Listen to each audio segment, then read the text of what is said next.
আওয়ামী লীগের সাধারণ সম্পাদক ওবায়দুল কাদেরকে গ্রেফতার করা হয়েছে। আজ মঙ্গলবার যশোর থেকে তাকে গ্রেফতার করা হয়।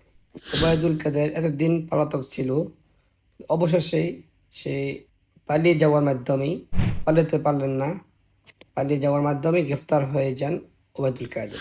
এতদিন অনেকেই বলেছিল দেশের বাহিরে পালিয়ে গিয়েছেন ওবায়দুল কাদের। নো, উনি আজকেই গ্রেফতার হয়েছেন।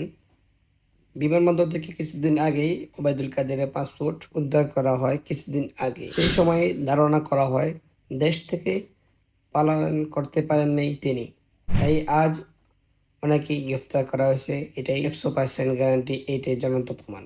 অবশেষে মঙ্গলবার যশোর থেকে গ্রেফতার হলেন ওবায়দুল কাদের। নৌপথে পালানোর সময় গ্রেফতার হন প্রধানমন্ত্রীর বেসামরিক উপদেষ্টা সালমান এফ রহমান ও সাবেক আইনমন্ত্রী আনিসুর রহমান।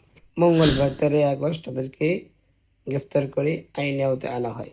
যখন তারা পালানোর চেষ্টা করেছেন, ওই সময়ে এখন পালানোর সময় মঙ্গলবার রাজধানী জানা গেছে নৌপথে পালানোর সময় সদরঘাট এলাকা থেকে প্রধানমন্ত্রী উপদেষ্টা এস আনিসুর রহমানকে গ্রেফতার করে আইনে আওতায় আনা হয়। অবশ্যই নিউজটি দেখেছেন।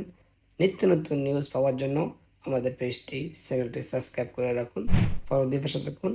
আল্লাহ হাফিজ।